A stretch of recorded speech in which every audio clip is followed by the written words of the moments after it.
Cinderella की कहानी। एक समय की बात है। किसी राज्य में एक व्यापारी रहा करता था। उस व्यापारी की एक छोटी सी बेटी थी जिसका नाम था एला। एला बहुत ही प्यारी और नेक बच्ची थी।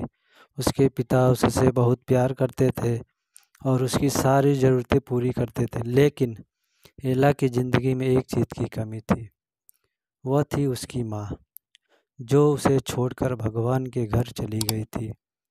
एला की इस कमी को पूरा करने के लिए उसके पिता ने दूसरी शादी कर ली। एला की नई माँ की दो बेटियां थीं। वह बहुत खुश थी कि माँ के साथ साथ उसे बहन भी मिल गई। दोनों बहनें बहुत घमंडी थीं, लेकिन एला उनसे प्यार करती थी और अपनी नई माँ को भी बहुत चाहती थी। एला की खुशियाँ ज़्यादा दिन टिक नहीं पाई। एक दिन जब उसके पिता अपने काम से किसी दूसरे शहर गए तो फिर कभी वापस नहीं आए।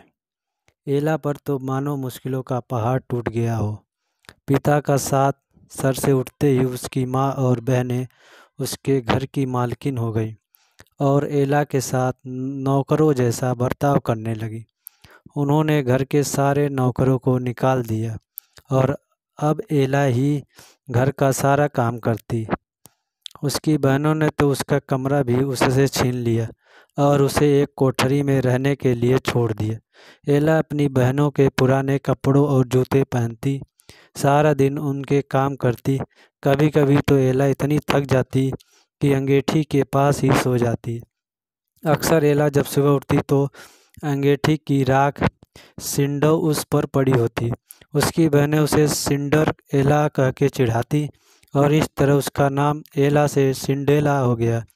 एक दिन राज्य में ऐलान हुआ कि महल में एक बहुत बड़ा आयोजन है और राज्य की सभी लड़कियों की बुलाया गया है ताकि राजकुमार अपनी पसंद की लड़कियों से शादी कर सके।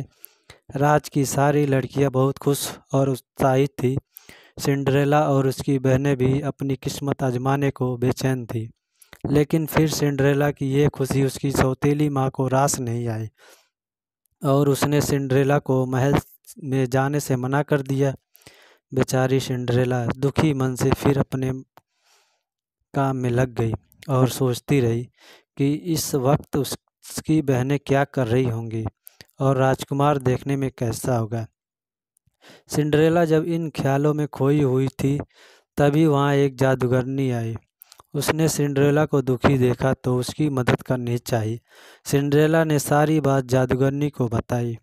जादूगरनी ने सिंड्रेला से कहा, ओह प्यारी सिंड्रेला, मैं तुम्हारी मदद कर सकती हूँ। यह कहकर जादूगरनी ने अपनी छड़ी घुमाई और वहाँ पड़े एक बड़े से कछू को एक बग्घी में बदल दिया। वहीं चार चूहे उछल कूद मचा रहे थे। जादूगरनी की नज़र उन पर पड़ी तो उसने चूहों को घोड़ा बना दिया।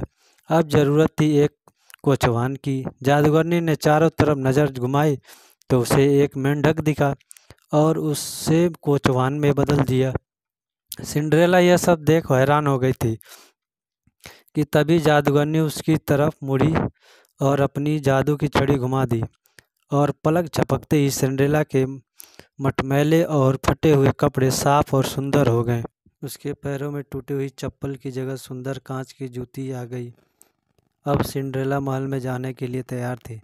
जादूगरनी ने सिंड्रेला को विदा करते हुए कहा, बेटी तू अपनी इच्छा पूरी कर ले, लेकिन याद रखना 12 बजे की बजते ही यह सारा जादू खत्म हो जाएगा। सिंड्रेला जब महल पहुंची तो सबकी नज़र उसी को देखने लगी। वह बहुत ही सुंदर लग रही थी। राजकुमार ने जब उसके साथ डांस करना चाहा तो सिंड्रेला की सौतेली बहनों के साथ साथ वहाँ मौजूद सभी लड़कियाँ सिंड्रेला से जलने लगी, लेकिन कोई सिंड्रेला को पहचान नहीं पाया। राजकुमार ने उसे देखते ही फैसला कर लिया था कि वह इसी लड़की से शादी करेगा। सिंड्रेला भी राजकुमार की आंखों में ऐसी डूबी कि उसे जादूगरनी की बात याद ही नहीं रही। देखते ही देखते 12 बज गए। घंटी बजते ही सिंड्रेला को याद आया कि 12 बजे जादू खत्म हो जाना था। सिंड्रेला बिना राजकुमार से कुछ कहे वहाँ से भाग निकली। वह नहीं चाहती थी कि राजकुमार उसे उसके पुराने गंदे कपड़ों में देखे और उससे नफरत करे।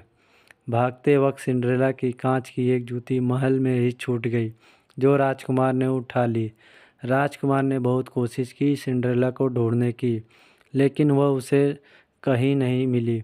सबने राजकुमार से उसे भूल जाने को कहा, लेकिन राजकुमार सिंड्रेला को भूल नहीं पा रहा था। आखिरकार सारे राज्य में ऐलान हुआ कि जिस लड़की के पैरों में वह जूती आएगी, राजकुमार उसी से शादी करेंगे। राज्य में तो जैसे तूफान आ गया था। हर लड़की राजकुमार से शादी करना चाहती थी। सभी लड़कियां अपने आप को उस कांच की जूती की मालकिन बताने लगी। लड़कियों के घर जा जा कर उन्हें जूती पहनाई गई, लेकिन उनमें से किसी को भी वह पूरी नहीं आई। आखिर में सिंड्रेला की बहनों की बारी आई। दोनों ने हर कोशिश की जूती पहनने की, लेकिन कोई फ़ायदा नहीं हुआ। अब उस सबकी नज़रें सिंड्रेला पर रुक गई। सिंड्रेला ने जब उसे पहना तो वह जूती उसके पैर में आ गई, जैसे उसी के लिए बनी हो। सिंड्रेला की सौतेली माँ और बहनें हैरान हो और परेशान हो गई। किसी को भी उम्मीद नहीं थी कि वह सुंदर लड़की सिंड्रेला हो सकती है। राजकुमार ने जब सिंड्रेला से शादी के लिए पूछा तो सिंड्रेला ने खुशी खुशी हाँ कर दी। अगले ही दिन बड़ी धूमधाम के साथ सिंड्रेला की शादी राजकुमार से हो गई। राजकुमार और सिंड्रेला एक दूसरे के साथ बहुत खुश थे और एक दूसरे को बहुत चाहते थे। दूसरी तरफ सिंड्रेला की सौतेली माँ और बहनों को सिंड्रेला के साथ बुरा व्यवहार करने की सज़ा के रूप में राज्य से छोड़कर जाना पड़ा। वीडियो को लास्ट तक देखने के लिए आप लोगों का बहुत बहुत धन्यवाद। ऐसे ही वीडियो और कहानी के लिए हमारे चैनल को लाइक और सब्सक्राइब ज़रूर करें।